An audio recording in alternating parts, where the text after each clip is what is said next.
This historian has listened to Algerian women's tales of rape and abuse during the War of Independence for years in a bid to document this crime perpetrated with impunity. Few victims speak out publicly about what they suffered. Some former soldiers have also spoken to her and provided her with photographic evidence. A member of the French army points at the prisoner's genitals with a stick. Men humiliated and women paraded naked in public and abused. Claire Moscopo wrote a book detailing their suffering. The rapes could take place anywhere. In the villages, outside, in the prisons, at the police station, in the military barracks. Rapes could take place anywhere and at any time, and the rapists were hardly ever punished. The women would do all they could to escape the soldiers. When the French army approached the Algerian villages, the women gathered together, holding their children against them. Some even covered themselves in cow excrement in the hope of making themselves too disgusting to rape. It didn't always work.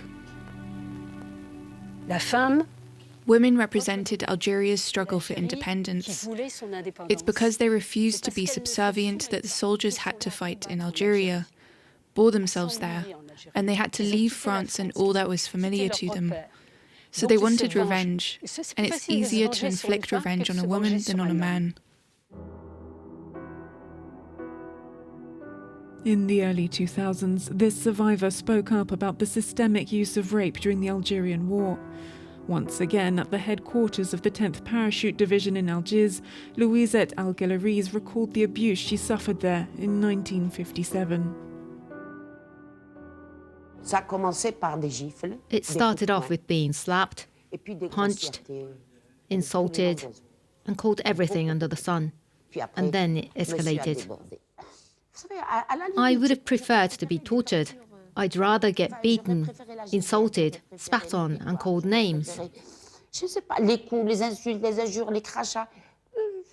I didn't expect to be raped. Gaillard gave a rare public testimony of what seems to have been a commonplace crime.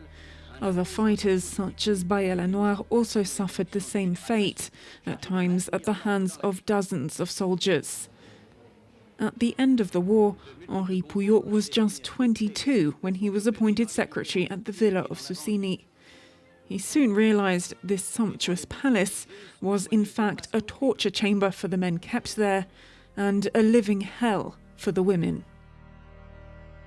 There were a number of women who were arrested to satisfy the sexual needs of the soldiers. The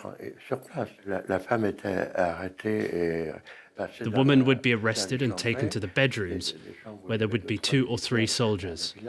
She would be raped by each intern.